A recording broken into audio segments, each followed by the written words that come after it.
Much for joining us today for the first migration talk of this semester.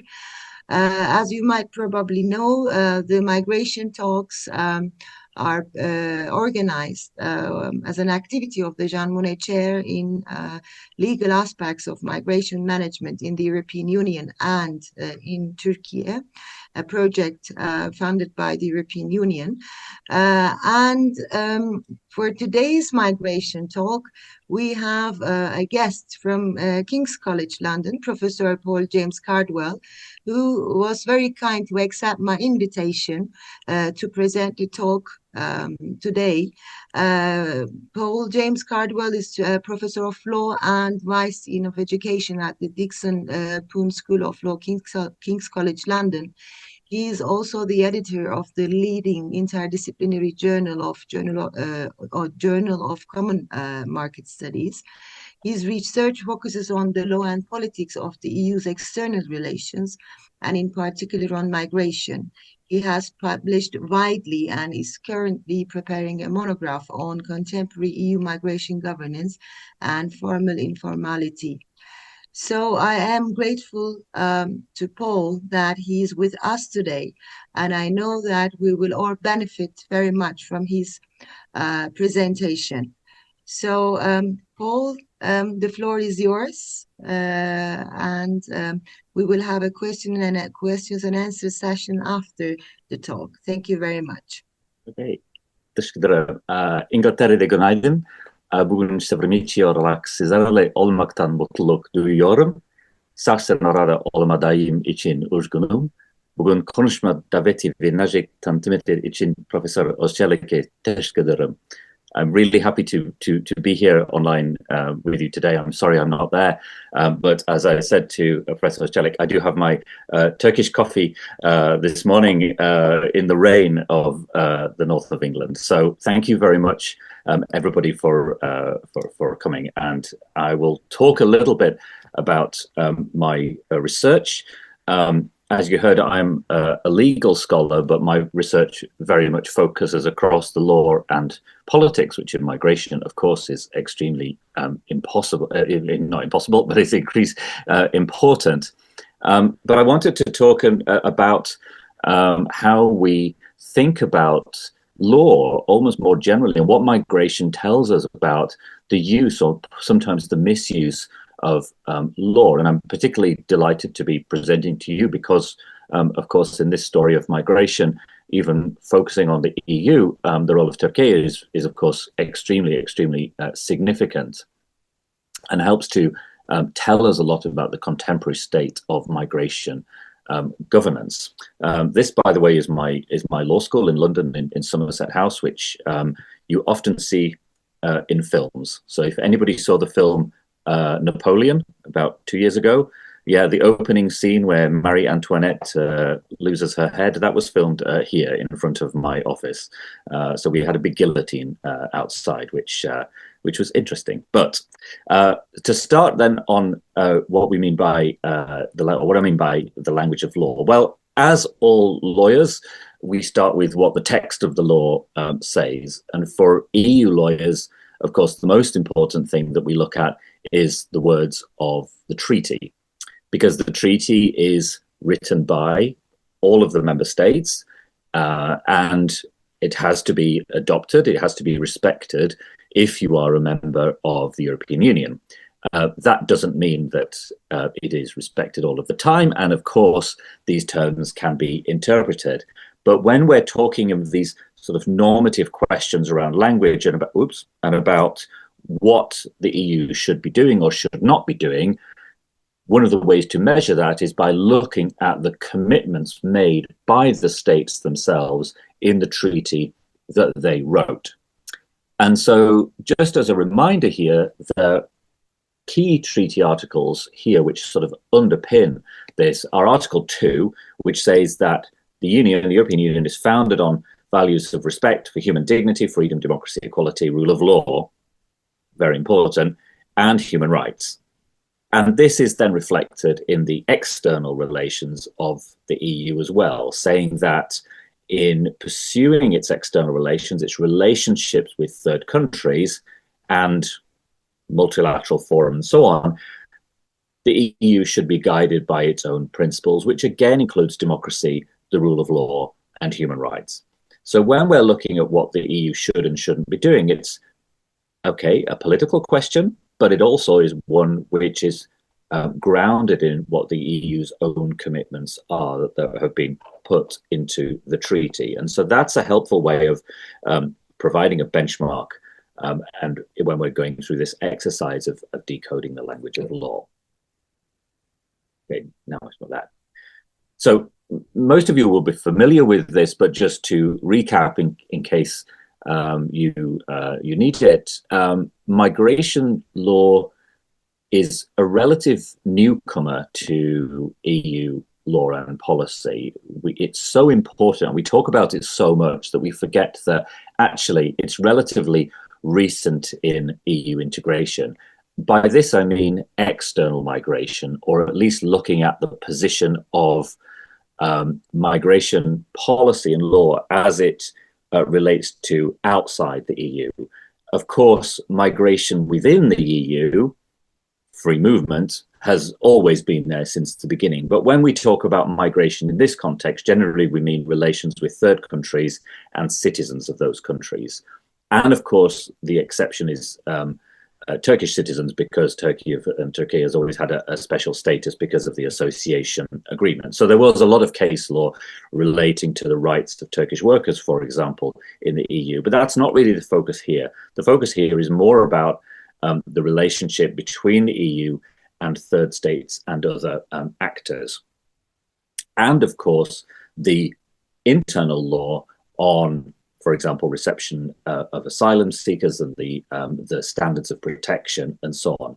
It's only really in the 1990s that we saw this whole-scale move to placing migration within the framework of EU law. There were little bits before, but in the 1990s, especially after 1992, when the single market had been not quite completed, but almost there, the two big areas that the EU was supposed to move into were external relations or foreign policy, and also justice and home affairs, so kind of criminal cooperation and trying to integrate Europe in these areas that had been sort of outside the scope before. So it's relatively recent. And what happened when these competences were put into the treaty is that we did have a series of legislative measures, so regulations and directives, which took some time to work their way through the institutions, but which started to take shape then in the early 2000s. So we have around about 20 years of migration law and policy on the EU. But we're in an area where it's one where there is a logic to integration, because the EU is integrated in so many different areas. This is one they said, well, if you had one system for reception of asylum seekers, for example, or what standards of protection are, there's a logic to doing that. Has that happened in reality? Not really, because this is an area increasingly so where we find that considerations of state sovereignty and, of course, the political salience of migration has gone up and up and up. But that hasn't always been the case. So much of the legislation on migration tended to be put in place when migration was not the number one thing that everybody was talking about. It makes it, in a sense, sometimes more difficult to pass legislation when there is a high political salience. Nevertheless, what we found in the last decade is that we are in this perpetual you might say trap, or you might say cycle of talking about migration as a crisis. And this is just one of a number of crises that the EU, Europe, others has faced in this period. But the word crisis is now used so much that that has become a kind of normal state of affairs. Now, when you look over the longer term, of course, in terms of migration, well, if you look in terms of the numbers of people moving, then the crisis from the last 10 years is actually, in a sort of comparative perspective, not that great. So earlier in the 1990s, when you had the breakup of Yugoslavia and large numbers of people moving from countries like Bosnia into the EU, primarily Germany, that we could call a crisis, but we would see it as a temporary one. Now we talk about crisis on a continuous basis. And it's completely forgotten in discourse and in the EU and in the UK, no longer in the EU, but similar point to make here, that there's an impression that everybody in the world is trying to migrate to the EU. And that, of course, is not the case. And the number of people hosted in or received in EU countries and the UK is small. Most people who leave their own countries end up in neighboring countries, of which, of course, Turkey is a good example, as well as countries in Africa. So when we talk about crisis, usually for those in migration scholars, we put crisis in inverted commas because it's one which is a crisis on our part in terms of thinking, what do we do about this, rather than one which is matched up by the numbers of people. But nevertheless, when we talk about crisis so much, that leads to a number of responses. And often we'll find governments, but also EU institutions, trying to tackle a crisis through law. Because when you tackle a crisis through law, it looks like you're doing something. You say, we have a problem, let's pass a law, and that will resolve it. Sometimes works, sometimes doesn't. But what we find is that there's more and more of this coming through. In the EU, of course, the problem with passing law quickly is that you don't really have an institutional setup which allows it to do so. So in a state, for example, and especially a state where you have strong executive powers, of course, you can pass laws fairly easily. If you have a parliamentary system, yes, okay, you still might. It depends on the political nature. In the EU is not set up to pass things quickly. Proposals have to come from the Commission, they go to the Parliament, they go to the Council, they go back and forth and so on. There's lots of interest, and that's a good thing. That helps make sure that we don't pass knee-jerk reactions to things. But of course, when you're talking about a crisis, it means that the EU always faces this criticism of not being able to respond. Now, we might think then that the idea about a crisis means that things have gone and the way in which migration has been approached has changed. But really, that's not the case. The priorities of migration law and policy in the EU have remained relatively stable. And by which this means that irregular migration has to be restricted and has to be limited, and measures have to be put in place to stop people arriving in the EU, but also to stop them thinking about making or attempting to make those journeys. That has remained stable, and there's pretty much universal agreement on that amongst the political parties, the political elites across the EU. There are differences about how people should arrive, what kind of rights, what kind of opportunities they should have. However, in terms of irregular migration, that's where most of the emphasis of migration applies. But of course, migration also applies to what we might say regular migration, i.e. people coming for work, tourism, visits, and so on. And you know better than I do that there is much less harmonization on this. So you might say, well, the EU, if it's mainly an economic project, and there is a recognition that we have an aging societies right across Europe, that the birth rate has been going down for so long, people are living longer, and there's also a need to attract people to work in sectors like tech, for example, high skilled and doctors, etc. You might think that that means that there's a logic which is kind of economic and less politically controversial, that there might be more EU law about that. And that's not the case.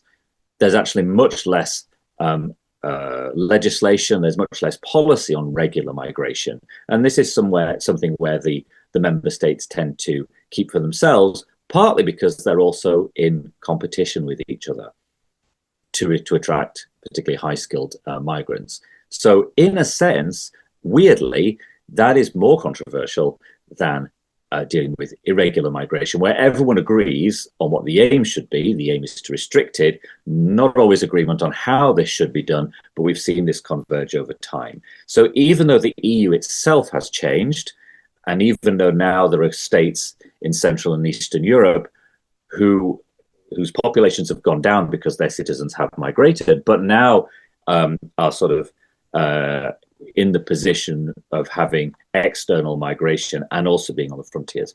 Add into this, of course, the other crisis facing Europe, which is, of course, the Russian invasion of Ukraine, where we've seen what's called the instrumentalization of migration. In other words, a deliberate attempt by Russia and Belarus to bring people to the borders and cause a political and security issue on the external frontiers in Poland and in Finland and so on. So that adds another dimension to it, which we might say then is bona fide a crisis.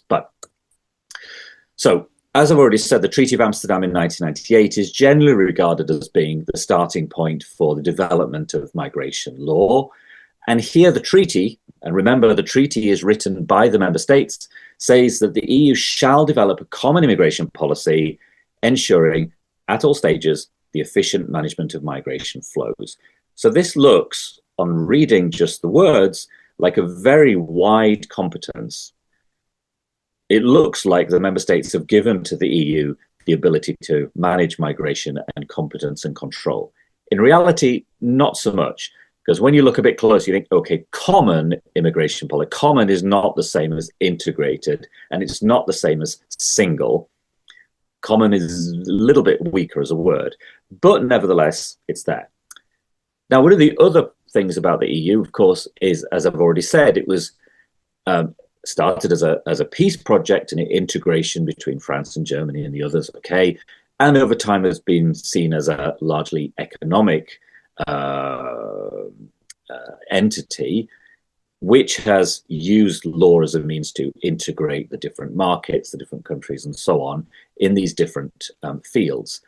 Now, the problem then is that you're using these modes of integration then for migration, and that doesn't always really work, partly because member states have tried to or have been very conscious about sovereignty in ways that hasn't been the case for example, commercial policy, which, there is a single one, not 27 different ones.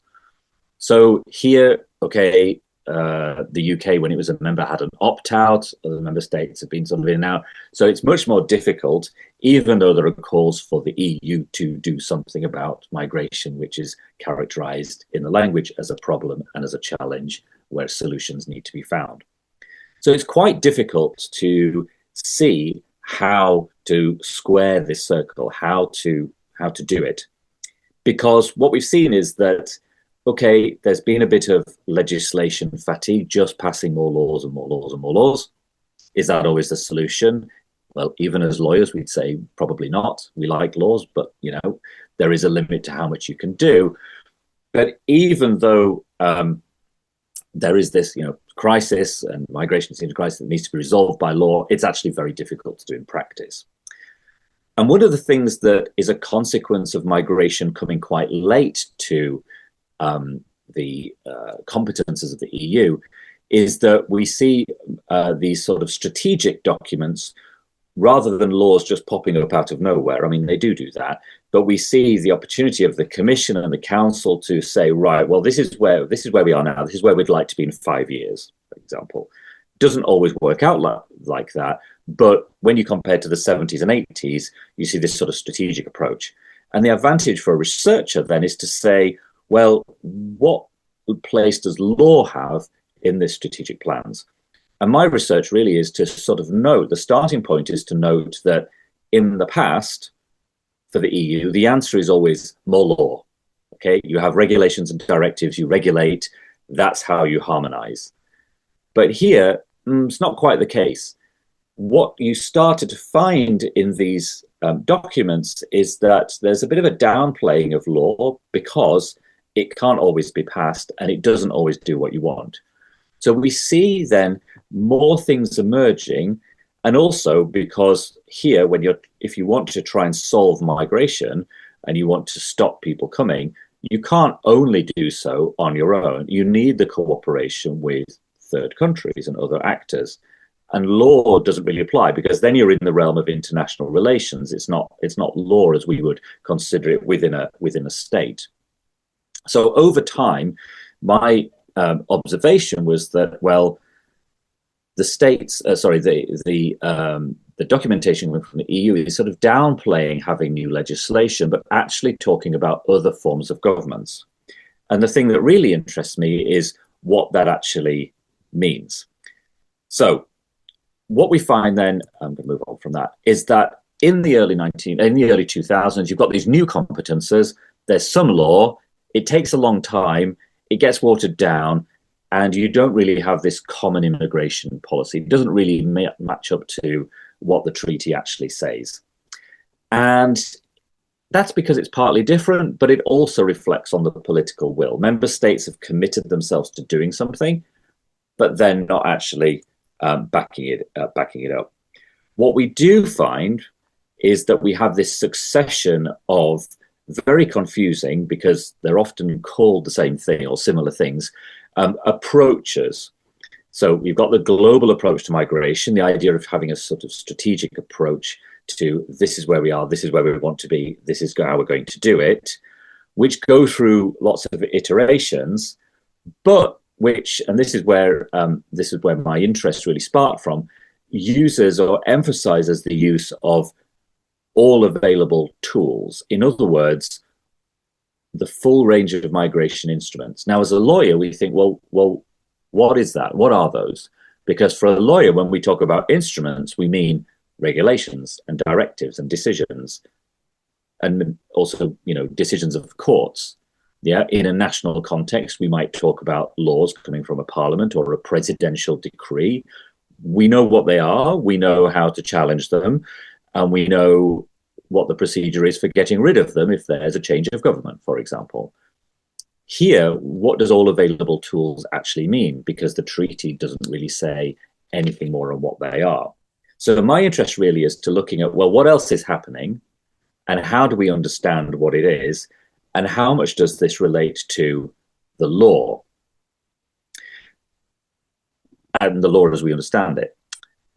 And this is particularly important because, of course, at the heart of what we're talking about here, there's something which is a bit different than, say, looking at the harmonization of the free movement of goods. That's very important, but it doesn't affect people in the same way. In migration, it does. And when you're largely here focusing on people crossing borders, and not just crossing one border, but probably having crossed a lot of borders, internal as well as external. So somebody coming from, say, Africa, reaching the EU, has made a journey that's probably not direct through a number of different countries.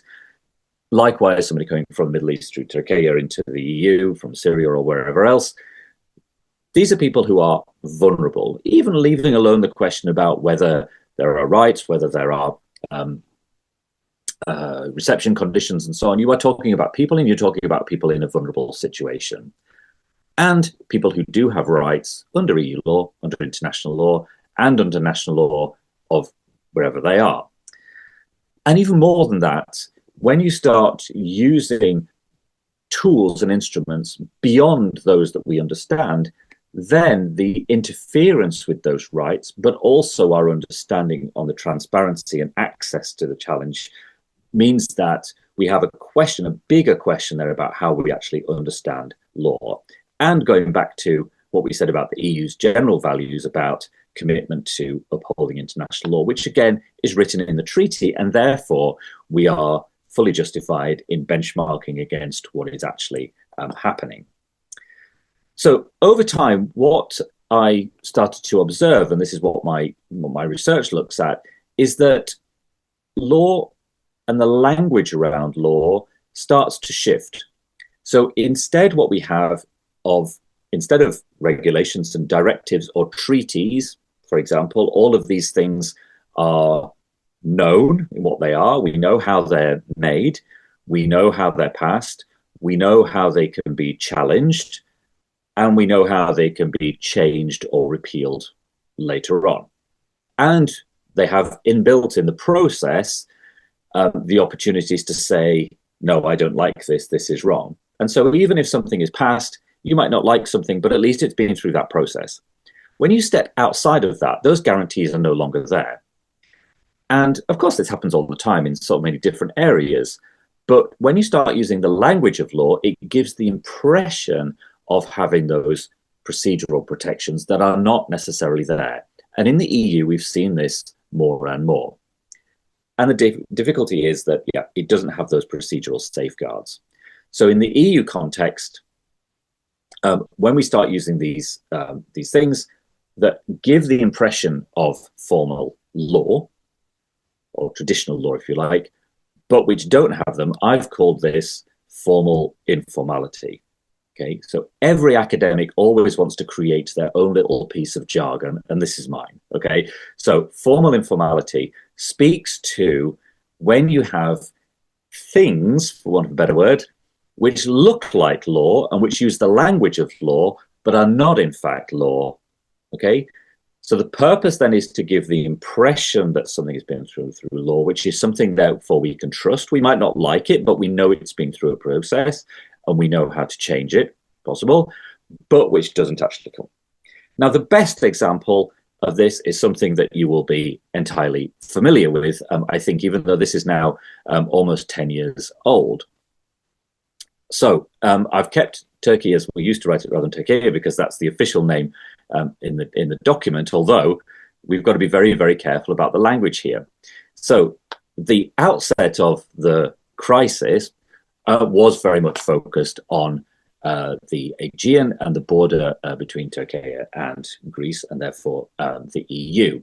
And so much attention was focused on people crossing in boats and the need to do something about it.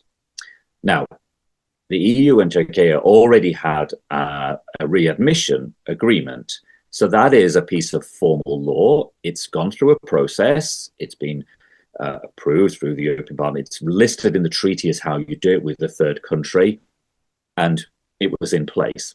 But that was seen as not meeting the needs of this or responding adequately to this crisis. So what happened? Well, there were discussions then between, let's say, Europe and the government of Turkey to put something in place.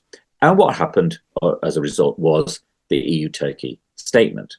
Now, when this first appeared on the website of the Council, the EU, it was listed it as an agreement. Now, people then, lawyers who like detail, which is all lawyers without exception, suddenly said, hang on, agreement means something. It means something in English or whatever language, because it means something has been agreed. But agreement in the treaty means something specific. It means there is a process by which the EU institutions has engaged with the government of a third state, in this case Turkey, and agreed something which has gone through a process. This is not that process. It is not an agreement because it's not used the process that's there. So although in an English language or its general linguistic sense, agreement, yes, something has been agreed, okay, that's fine. It's not actually an agreement, because then how do you challenge it? How do you say we don't like it? How do you say we're that? Okay. And without going, we don't have time to go in the content of this, but you'll be aware of it.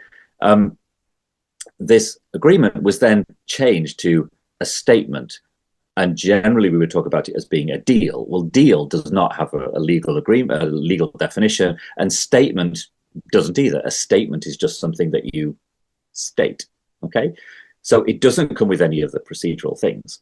Now, we know that it doesn't come with anything because, of course, the statement was then challenged in the General Court of the EU in Luxembourg, which is responsible for hearing individual claims against or challenges against EU law, including whether those laws are unlawful on the basis that they haven't gone through the correct procedure.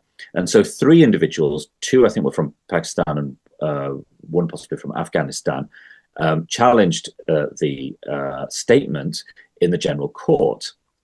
And the General Court basically dismissed the action they said, well, we are competent to deal with challenges to EU law, but here there is no law.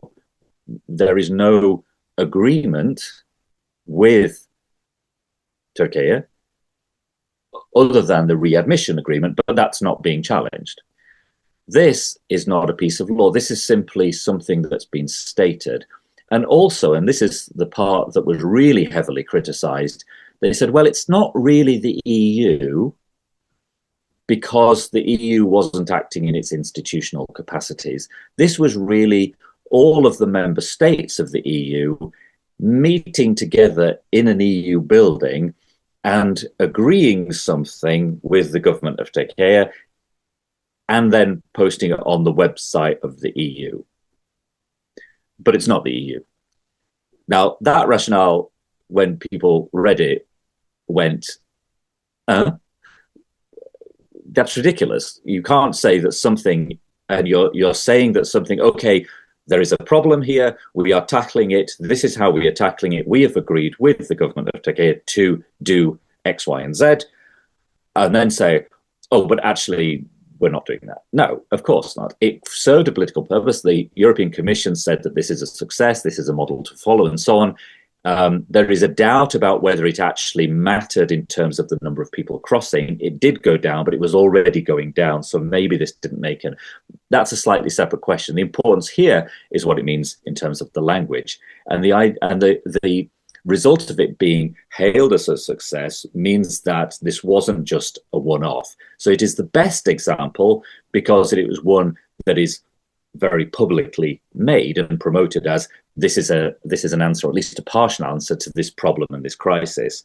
The bigger question is about, well, what happens when you step out of the general frames? So as we said, readmission agreements, there's one in place with Turkey and a number of other countries, probably not as many as you would think, only about 20, which is not that high. Why? Well, to have a readmission agreement, it needs to go through an institutional process, including through the European Parliament. To have a readmission agreement with a country that doesn't respect human rights is going to come up against problems because you're publicly saying of the institutions, we want to send people through a readmission agreement with a minimum of fuss to a country where there is no respect for human rights. They are not signatories to international conventions and international law and so on. That doesn't really happen. So it only happens with countries which are generally regarded as being safe. And of course, they might not actually be used very much, but they are there.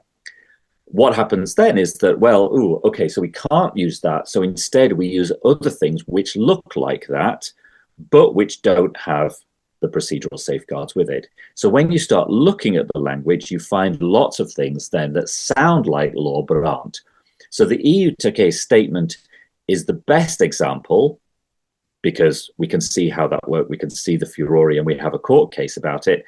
But it's also not the best example because it's very public. We know about it. What we don't know about is the effect of the others. So, for example, pilot projects. What is a pilot project? Well, pilot projects happen in lots and lots of things.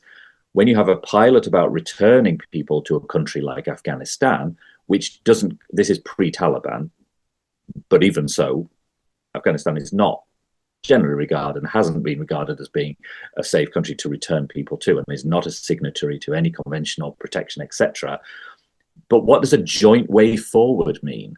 It doesn't mean anything in law. So how can you do what a readmission agreement does, but through something which is entirely informal? And of course, how do you find out who has been returned? When you have a readmission agreement, you can say, whether it's in the parliament or elsewhere, how many people have been returned, and there should be an answer. When you say, what about the joint way forward? It's very difficult to get those answers. And when you start looking, then you find more and more of these instances which are very difficult to categorize. So, and this is the last thing I'll say, that this is an emerging theme which has been looked at in a number of different areas, but generally seen as something which is rather positive. We know as lawyers that we like law, but we know that you can't regulate everything. Law is not the answer to everything. And there's plenty of things in a maturing system of governance in the EU that you can achieve by not necessarily doing everything through law. You can share best practice, you can do twinning, you can do all of these different softer things, and generally that's seen as fine. Whereas when you start doing it in migration, it becomes different because you're talking about individuals, and you're talking about individuals with rights and who are vulnerable. And so we need to be very vigilant on that. So although we can use the frames, and I do from other areas of governance, here I think it is a bit of a problem given the language around it. So even though measures might be effective, and they might actually in certain circumstances be more protective of rights, it does bring into question those treaty-based obligations on the EU and the values that we see. And to take that wider still, why is that an issue? Okay, because you might say, well, okay, it's not great for rights, but we need to do, this is a problem and we need to resolve it. And if that's how we do it, okay. What does it tell us about the EU? Okay, so I live in a country which left the EU, partly because people didn't really understand it and didn't understand the benefits, but it was a democratic decision. However, when you start dealing with these questions and how you step out of the frames, it does matter for the rule of law. And for the EU's own survival, the experience of the UK tells us that, well, actually, there is a tacit acceptance on the part of the public, of part of the publics. You know, the UK, okay, was always a bit different, but it's not necessarily guaranteed that every member state will want to stay in the EU. And that whilst dealing with migration in this way and by using these methods, you might actually alienate the people who believe in the purpose of the EU because of those values that are in the treaty. So I think there's a bigger question here about what this means and the language of the law and how migration is being dealt with by the institutions, which speaks to bigger themes about the future of European integration as we know it, amongst all of the other challenges that Europe and the rest of the world are facing. So I think I will stop there and say Tashkadaram, and very much happy to open up for questions. So. Thank you very much, Paul, for your very inspiring talk. I will try to give the word to the participants if they have any questions or comments.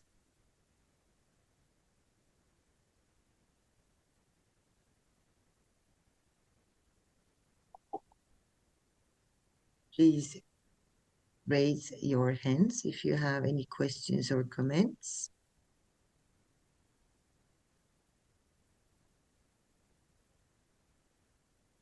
Actually, I have. Oh, okay. Is there any question? Yes, I have, but okay, I will wait. I will wait. Okay, so thank you for your effort and time. So do you expect future EU and Turkey migration cooperation to remain informal, or is there any growing legal pressure for like formalized agreement to ensure legal certainty and or any judicial review about that? Thank you. That's a really good question and a really hard one to answer, although I'll try. So I expect it will remain informal because it's difficult to see where the formal aspect would come from.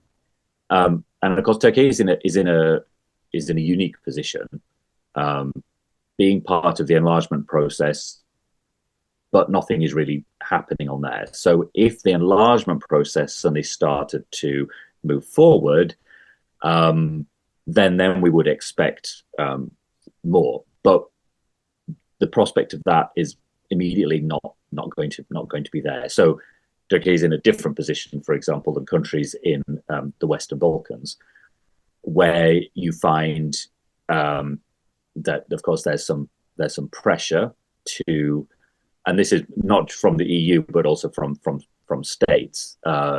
So, for example, 3 weeks ago in London, there was a big summit between the UK and the Western Balkans, and I met the Prime Minister of Kosovo, and we had a breakfast kind of round table. And there were some members of parliament, there were a couple of academics, and then there were some journalists. And the journalists, all they wanted to talk about was migration. So the Prime Minister of Kosovo talks about the challenges facing his country, which are considerable because they have a neighbor, which, yeah, the relations are, let's say, difficult. Plus they have a bigger neighbor, well, not quite neighbor, but further away, which has a strong influence. And so there is a threat to the actual existence of the country.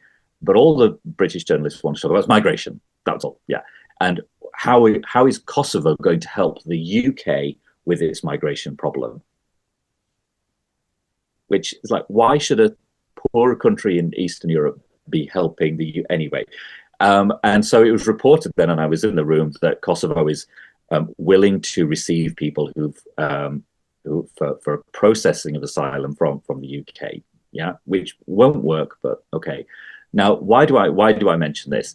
Because how you operationalize that is largely through informal means, yeah. And so even though the UK isn't in the EU, the point is still the same, because we see the same with Italy, Albania, and so on. And your point about judicial review is a really good one, because how do you challenge these things? Often it depends domestically on what's been agreed, but often the aim is to try to make these instances of formal informality immune to judicial review challenges, so that people can't do it. And one of the states, well, you can't challenge because there's no actual law here. I think there's also there's a large political international relations question as well. So Turkey is obviously in a different position to smaller countries in Eastern Europe, where the EU and the UK have a certain amount of leverage, which doesn't exist the same way with Turkey. So that means that formal agreement, I think, is going to be more difficult. And there is a lot of scrutiny about what it is, but it's very much focused on the Turkish case. So my prediction is that we will see more of this informality, but a lot, of course, depends on the political relations between the EU and the member states, and the government of Turkey as well, which of course can be challenged. But that's what I would expect would be happening. But I think it will be different for other countries. But yeah, this is definitely a feature now, and more people are writing on it, not just me. Thank you so much. Thank you.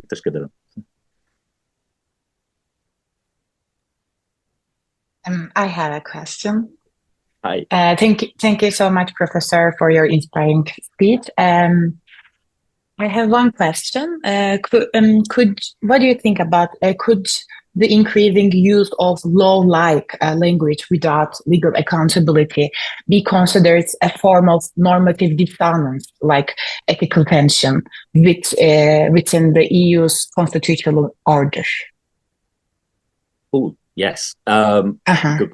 I think it can. And as I said, my point is not that everything has to be done through law and that's it. I mean, that's a really, a traditionalist, doctrinal, kind of German legal system style approach to law, that this is only okay. And I'm not that kind of lawyer. And also because I come from a tradition of common law where, case law, all of these other things are really important. I don't think it's that. And my interest in this was sparked because, in the 1990s, we see that we have all of these other things coming around which recognize that, okay, in order to meet certain goals, using things outside of legal frames is better because it can be quicker and it's softer and you can have more participation. So, for example, in social policy, regulating by legislation doesn't work, or, doesn't really always work. You need more than that. You need contacts between different governments, different organizations, NGOs, people who actually know about things. But the problem with migration is that it's a rather different thing. It's got this sort of harder edge to it, where you're dealing with the basic right of, can someone remain in a country or not? What happens to them? And that has to be a legalized process because it's so important to an individual. So I think it tells us a lot about the constitutional order. And I think particularly because I use the word governance a lot, and governance has tended to be a word which is seen as nice. That's not a precise legal definition, but we talk about governance as being a kind of nice thing because we often talk about good governance. So we often say, you know, the two go together, but governance is not seen as something which is like scary or harsh or something, unlike law and maybe. But here I've argued that, well, we can see governance as encapsulating things which would not be seen within the same category, would not necessarily even be seen as good. So the governance of migration involves these kind of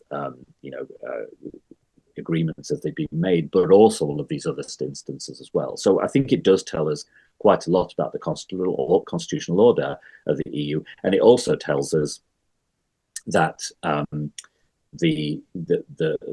that we're talking about a sort of maturing system. So even though the member states can appear to be at loggerheads on migration and other things, actually there are ways of working which demonstrate that in many cases they are of a similar mind. The political discourse of Viktor Orban might be completely different from Emmanuel Macron, for example, but nevertheless, what's actually been happening, there's much more similarity between them. Thank you so much for your answer. Paul, I would like to make a comment on 2 points. The first is that about the language in English that you mentioned about this 18 March deal. In Turkish as well, we have the same problem. When the Turkish government announced this deal with the European Union, they announced it as a success of the Turkish government that we made a deal. And in Turkish, the word used is mutabakat, and this is an old Turkish word, which, if you look up the dictionary, which means agreement. So when we first heard that in Turkish that there is such an agreement, of course, we tried to find it as legal scholars who are interested in European Union law and migration law. So we looked, of course, the official journal of Turkey for the agreement, because agreements are mostly published in the official journal. But then we found out that maybe this word mutabakat was used on purpose because it was not the exact word we would use today for an international agreement to which Turkey is a party. So, but then it was not possible to find the deal. We were like all academics asking each other, where is this deal? Where is this deal? It came out to be, at the very end, a political deal with the European Union, although it was about, the rights of migrants, which has got very important consequences of people. So this was what we felt in Turkey as well. We had the same conspiracy about the use of Turkish words for this 18 March deal. So the second thing is that, yes, migration is also the only point today that, unfortunately, we use with or regarding Turkey-EU relations today. Although the relations go back to 1960s, we already have a customs union now of 1996. The only thing in Turkey that matters to people today is migration. Although, there has been talks on the revising of the customs union, very important issues. We are still a candidate country to the European Union, so there are different issues that needs to be talked. When it comes to migration only, unfortunately, the parties keep the relations. Other than that, nothing seems very, very positive from Ankara at the moment. So yes, not only for other countries, but for Turkey as well, the migration issue became the only point of contact with the EU counterparts. Yes, Thank you very much. Thank you. I mean, I was aware of the similar issue on Turkish language as well, and yeah, it's a similar one. I mean, we also had in the UK the deal with Rwanda, which cost millions of pounds and resulted in precisely 0 people actually going to Rwanda, but paid a lot of money to the Rwandan government, which is not generally one which is regarded as being a stalwart of human rights. And there, it was referred to as a treaty, and I said, no, treaty means something. Yeah. This is not, and also, even though in our constitutional system, and we don't have the official journal like you would have in civil law countries would have, but a treaty has to go before Parliament, and this is not a treaty. This is a memorandum of understanding, which universities like memorandums of understanding. We sign them a lot, but they can do something or not. And here this was the case. But there we had a change of government, and the current government just dropped it within days. But then now is trying its own agreements with other countries, particularly, as I mentioned, Kosovo. So you're absolutely right. This is a live issue that isn't just to the EU. I think that the EU is a good example because you've got these things written down in treaties. But the language and EU law and language is always a fascinating one, because you don't quite have the same. In say French, where accord can sort of mean both, but the advantage of English here is that it doesn't mean to. But thank you. We thank you very much. Any other questions or comments? Yes, Iram, I didn't realize you before. Your camera was off, maybe. Huh? No, I raised it now. Yes. Thank you for your presentation. I just wanted to ask a little more specific area. Do you think the Brexit affected UK as regards migration policies or regulations in a beneficial way or in a maybe bad way? What do you think about it? I just wanted to know. Okay, so a lot of Brexit, now, which is now. The referendum was almost 10 years ago, which is really depressing for me because it feels like yesterday. But now when I'm teaching and my students are 18, and then I think, oh God, they were 8, and you were obviously a lot younger as well. So people don't remember, over time what happened. The Brexit referendum was heavily dominated by migration, but unlike the migration debates in, say, France or Germany, in the UK, it put together both EU migration and external migration. And I'm sorry to say that the position of Turkey was featured strongly in that, because it was stated as a fact that Turkey is joining the EU. Turkey is a candidate country, that is a fact. Turkey is in the process of joining, is a fact. Turkey is joining, it's not a fact. It has to go through a lot. And so there was a lot of scare stories, which also played into, frankly, an anti-Muslim agenda as well, to say, this is the EU, we have to leave because of migration, but also anti-migration from Central and Eastern Europe as well, where, yes, there'd been a lot of people from particularly Poland and Romania. Polish became the second most spoken language in the UK, and Romanian 4th, from a very low base. So, and unlike in previous waves of migration, which affected London and bigger cities, EU migration actually affected smaller towns which haven't really experienced migration before. So when you had suddenly people from Poland and people coming from the same town in Poland and working as builders or in healthcare, people in smaller towns are hearing languages they've never heard before, and that played into a lot of the fears about migration. So unlike in France or Germany, where you have migration within the EU isn't really seen as an issue, migration from outside is. In the UK, it was both, and so that was an integral part of it.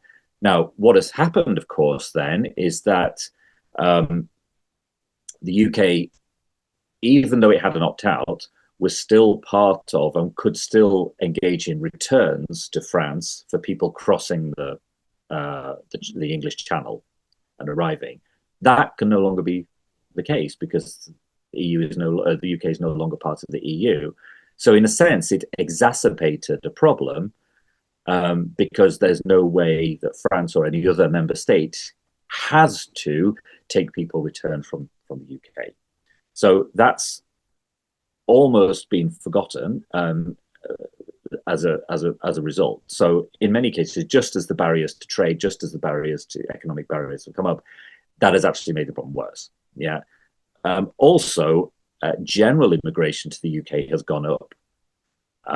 Now, partly that's because of people from Ukraine, also people from Hong Kong, who were given a route to the UK because they wanted to leave China.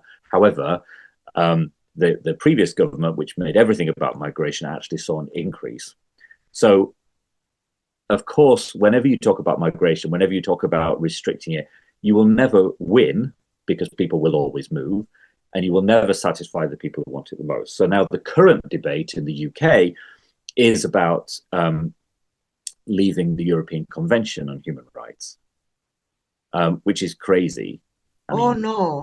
Yeah, that is the live debate. So because the convention is seen as the main reason why people cannot be returned to home countries. It's not the main reason why, of course. And of course, the UK is unusual in the world that we do not have a written constitution, or we do not have a codified written constitution, and we do not have any domestic legal protection of human rights, except the European Convention on Human Rights. And we've only had that since 1998 in domestic law. So if we left the convention, that would put us in a category of European countries with Russia and Belarus. Yeah, which is probably not the club you really want to be in. But the Conservative Party, who've been in power for most of the last period, it is now their official policy if they win the next election to leave the convention. Yeah. And the rationale is the same as for Brexit. We have to leave this in order to deport people, because at the moment, what happens is that if people receive if their asylum claim is refused, then they might challenge that in law, and they might use human rights grounds, and then they might be allowed to stay. And this is seen as a problem, rather than, well, actually that's normal. Yeah. And the result might be that we lose everyone then loses any protection on human rights. So it's unfortunately a live debate, and one which is probably going to remain until we have the next election and force the current government to. They're already trying to say, well, let's reform the convention, but yeah, whether that works or not, I mean, it's very difficult to do. So yeah, we see the same things, unfortunately, replaying out. And again, migration is very much at the heart of that. So to end on a rather depressing note, but yeah, presentations on migration never end on a happy note. Yeah, exactly.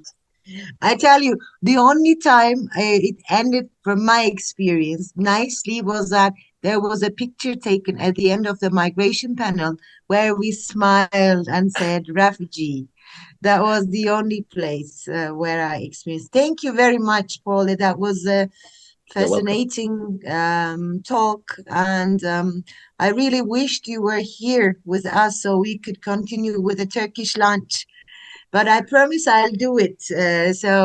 And I hope to have you here in person very soon. Thank you very much. Well, I won't be there for lunch, but I did promise my son that we would go for Turkish food at a restaurant tonight. So I will be sort of, yeah. I wish I was there with you guys then. Thank you very, very much. You're welcome. And thanks to all the participants who joined us today. We had a very good interest in today's migration talk, and that makes me very happy to bring and to keep the issues of migration lively at Bilkent. Thank you very much. Thank you very much, everybody, for coming. Teşekkür ederim. And yeah, güle güle. Thanks. Have a good day.